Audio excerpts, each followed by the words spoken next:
Last time I laughed, you know when the nodding meme was a thing? There was a bunch of funny... I'm glad you brought that up. As a content creator, if you want to sustain, if you want to make money, if you want to grow, you have to survive based on chasing maximum views. It's going to be extremely difficult to survive as a creative professional in the next 10 years because of this whole AI thing that's happening. Anyone who's doing anything creative is going to get challenged. When I was younger, everyone used to say that I used to look like a male version of Alia Bhatt. I still like that.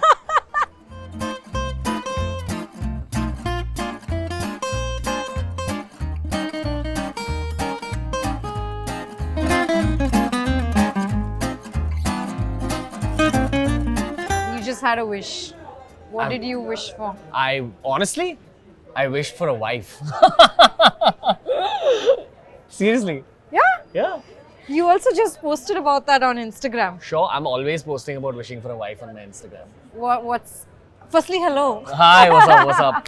How's it going? Nice to meet you outside of Zoom boxes and in person, and this is not a bad location to sort of make up for the... It's nice. You want to make it nicer? A potential one. No, I'm Is that the space we're in? No, not at all. It's a recurring joke that I've built for my brand. Because at the end of the day... You're just sucking the romance out of this so quickly. I mean, you're in France. Exactly. I gotta admit, it'd be great to be here with a wife. That's what I'll say. What's also great is to perhaps be here with a wife on the red carpet the next time. Sure. But speaking of the red carpet, we make so much of a hype and hoopla about the women walking the red carpet. I feel oftentimes the men kind of get thoda sidelined. What was it like for you? I don't have a problem with that, honestly, because I think I've seen how long it takes women to get dressed for these events. When you compare to the amount of time it takes guys to get dressed. How long did it take you? I swear to God, makeup and everything, makeup, hair, suit, whatever, 20 minutes, okay? But all my, like Ruhi, Niharika, Dolly, these guys have taken at least 2 hours each. So I think it's well deserved. These heels we wear, they come at a price.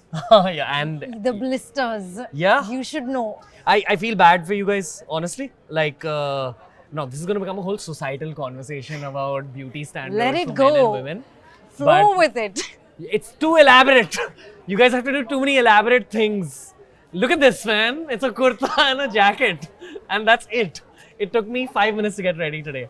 So it's well deserved. I'm very okay with women taking away the spotlight on the red carpet. It's how it always should be.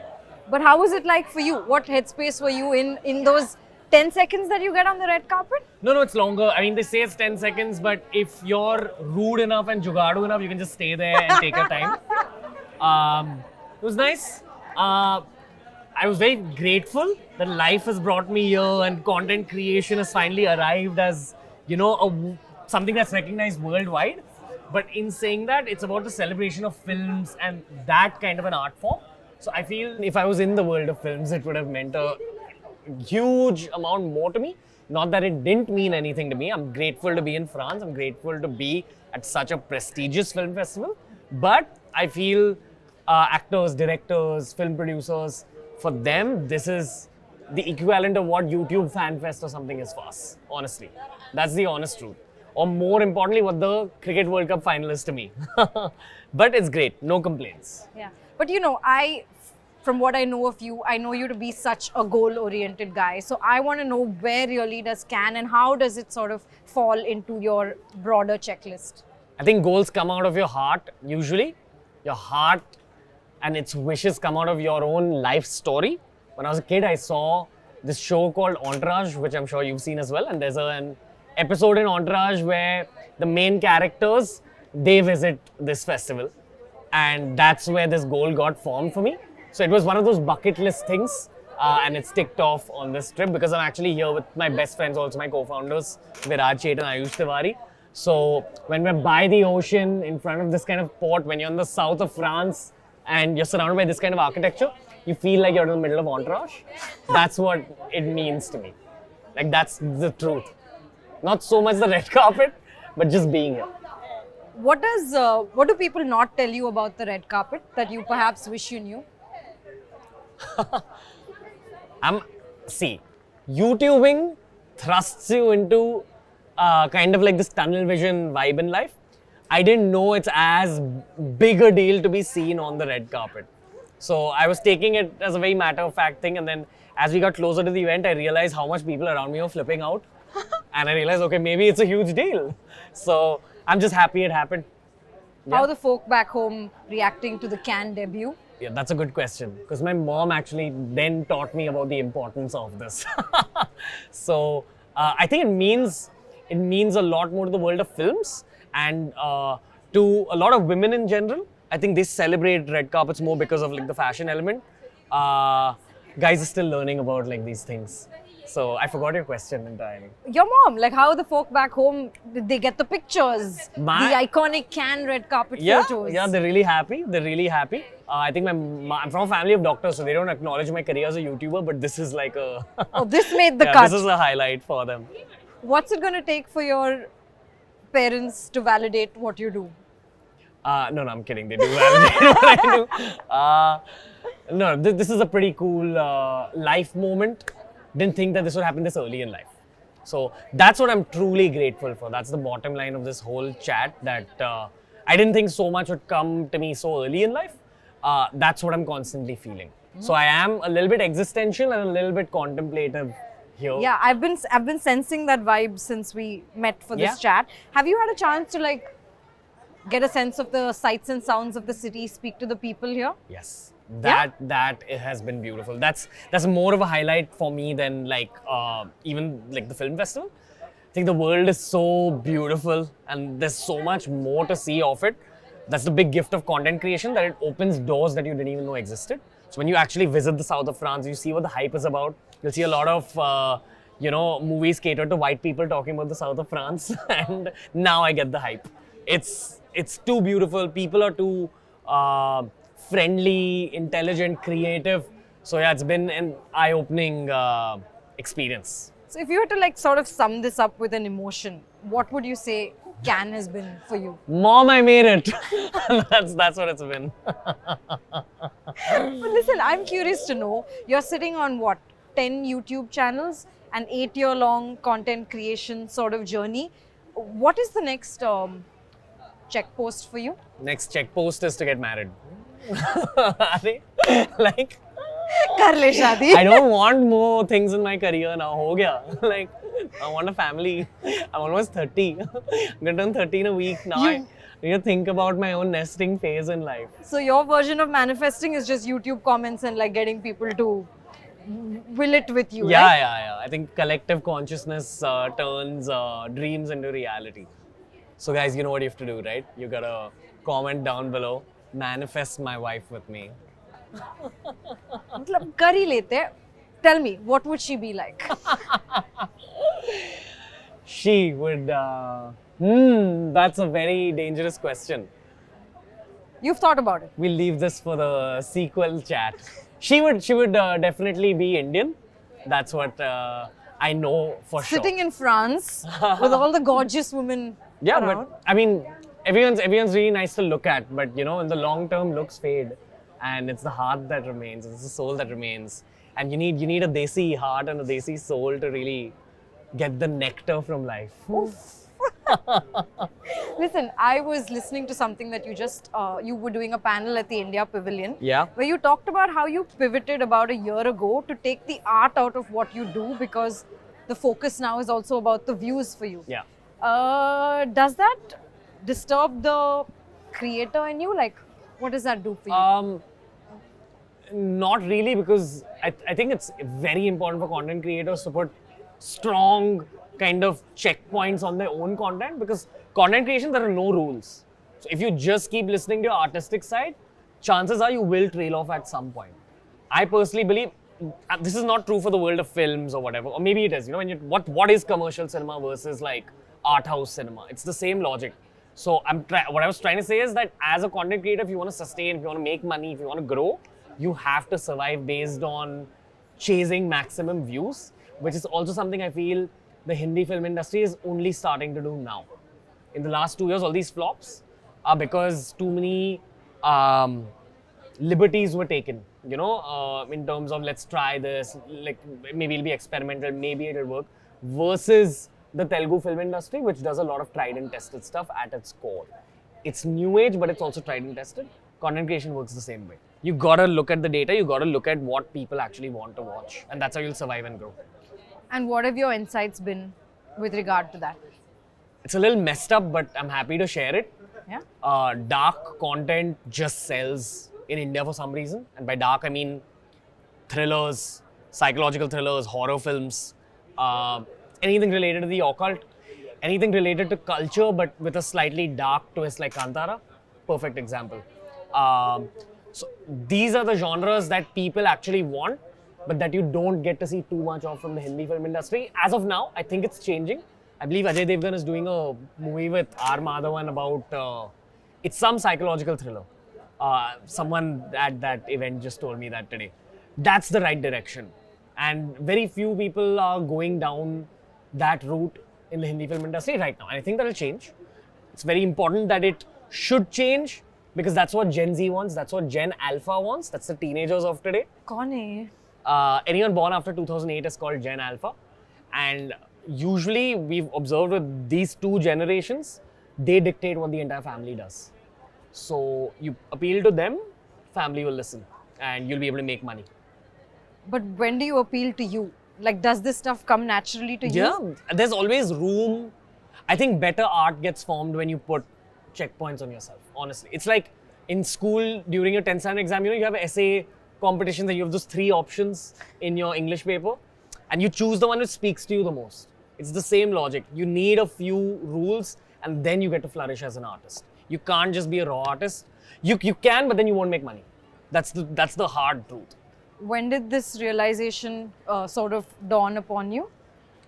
When I spoke to a mentor of mine called John Abraham, and I asked him how he survived, and when I spoke to the countless successful folks I've had on the show, be it Priyanka Chopra, be it anyone from the startup world, this is the general rule with any kind of creative profession. I don't know where this conversation is going. It started off so gently about like my wife and like the south of France. And we're talking about surviving as a content professional. But yeah, it's going to be extremely difficult to survive as a creative professional in the next 10 years because of this whole AI thing that's happening. Anyone who's doing anything creative is going to get challenged, like heavily, or is going to lap up ChatGPT and like move forward ferociously. The future of movies isn't going to be going to theaters or watching it on OTT. It's going to be on an app where you put in how you're feeling and the AI bot will generate a movie for you based on whatever you need at that moment, based on the kind of movie you want to watch. And say you want to watch a 20-year-old Amitabh Bachchan where John Abraham is playing his 70-year-old father, the bot will be able to generate that. And this is happening in the next 5 to 10 years.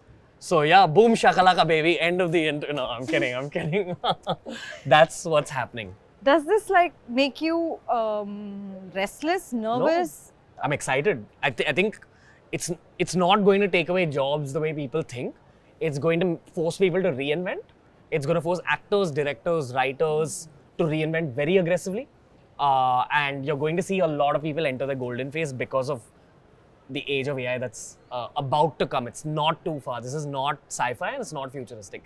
I'm telling you as an engineer, I'm telling you as someone who speaks to scientists and engineers for a living. So what do you do then to sort of stay relevant? I mean, you're at Cannes, so you're probably doing something right. You try understanding what kind of content will work a year from now and you just work towards it. A year from now? Yeah. That's the truth. That's all I have to say. You want to know what will work a year from now? Yeah, why not? Dark is going to be there for like 5 years. That's the general theme.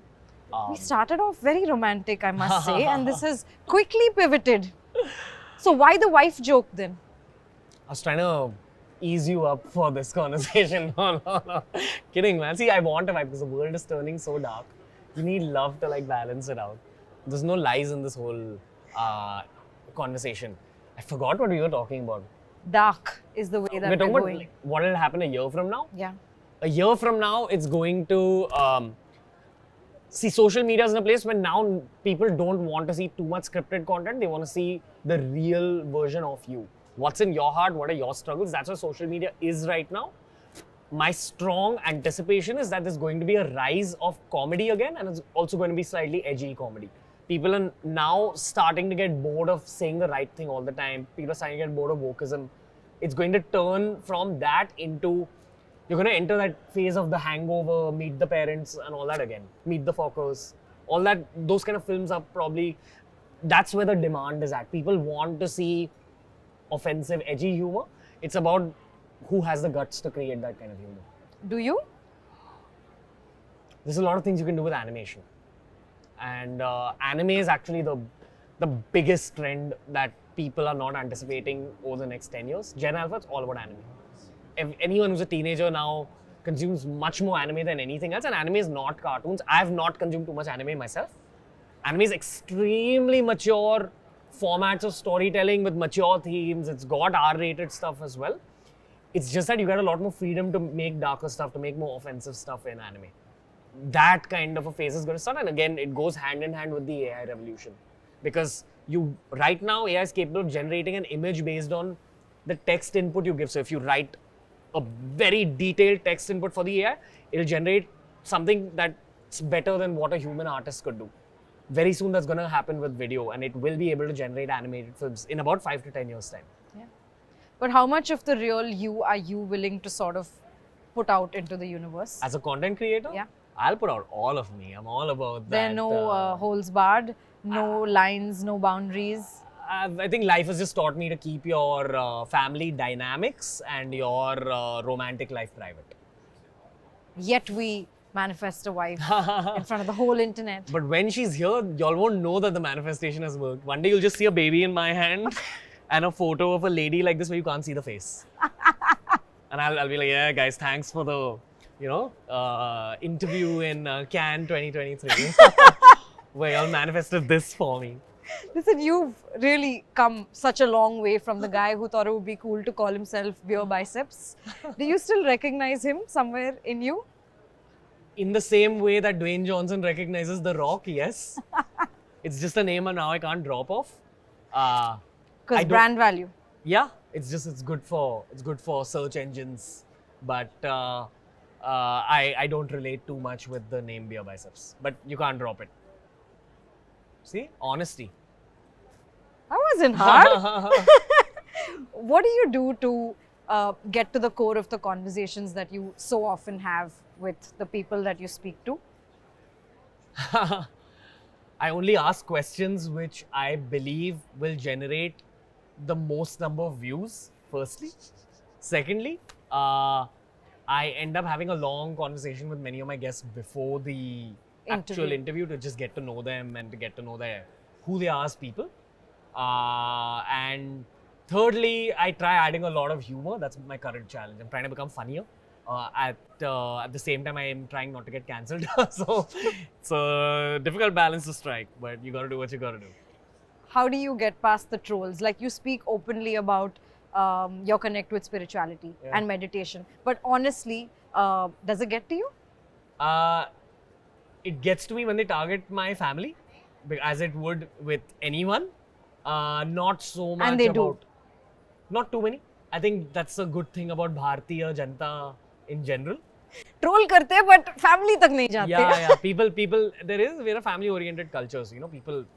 Even if someone trolls your family, there's a whole army of people who'll go and attack that one person for crossing the Bharatiya line. So that probably affects me. On a personal level, if you begin to let it affect you, then it becomes a snowball effect. And I learned this very early on. I learned this in year 1. Because I started in fitness. Fitness is a very intense genre to start in. Because it's a bunch of very angry bros just at it, trying to correct your fitness science and your form and all that. So I realized pretty early on that all formats of trolling are basically insecurity manifesting itself as hate comments. And eventually now, I mean, you need to listen to them if they're critiquing your work, because there's always nuggets of improvement within that criticism, but otherwise no. Like, if it's personal, then you don't need to bother. Tell me the last time you read something that was a troll, but you actually just laughed. Because it was also funny. When I was younger, everyone used to say that I used to look like a male version of Alia Bhatt. I used to like that. Thought that was cool. It's cute kind of comment. Last time I laughed, when the nodding meme was a thing, There was a bunch I'm of funny. glad you brought that up. There was a bunch of funny ways they used the nodding meme. Some of those were so funny and so dank that I can't mention them on this interview. But let's just assume it was something sexual, where this guy's like nodding about some kind of sex ed advice. So I found that funny. So you do have a sense of humor when it comes of to course. Yeah. everything. Yeah. Why would I not? Like why? Like as in content creators, I think need to learn to laugh at themselves a little bit more, because there are a lot of content creators who end up taking themselves too seriously. You know, I don't think that that's how you survive in this industry. It's too brutal an industry, like content creation when you're doing it for a living. Oh, you're saying it's not all fun and games. It's an incredibly challenging, mentally taxing industry, because you're always at it. Have to learn to laugh at yourself. Who's the most fun person you've interviewed? Most fun. Fun I use loosely. Shikhar Dhawan, and most of that interview was cut because just couldn't release all of it. And amazing guy as well, you know, like most beautiful human being. You know, when there is a slightly twisted sense of humor placed in front of someone else with a slightly twisted sense of humor, there's fireworks that can erupt, which are not very PR friendly. So both our PR teams just made the right choices in that moment. So how does one build brand? You talked about brand Beer Biceps, which of course you have built up from scratch. What is the key to building good brand? Online, like social media brands. The very, very harsh truth is in our country, and I'm not setting the rules here. This is just something I've learned as being a co-founder on Monk Entertainment, where we're a talent management firm. So I get to see talents from multiple genres. The sad truth is that the biggest Indian brands, other than maybe a few, usually are able to speak both Hindi and English, which is a colonial mindset vibe, but it is what it is. That's the basis of it. And then on top of that, there's, you know, like layers like, do you get called to the Cannes Film Festival? How good is your public persona? Where are you seen? What's written about you? What's said about you? But I also have to mention that the basis of all this, which is even more important than this English-Hindi rule, is your actual body of work. And I don't feel you can build a brand purely through short format content. If you're just getting famous through 30-second reels or photographs, it's not enough.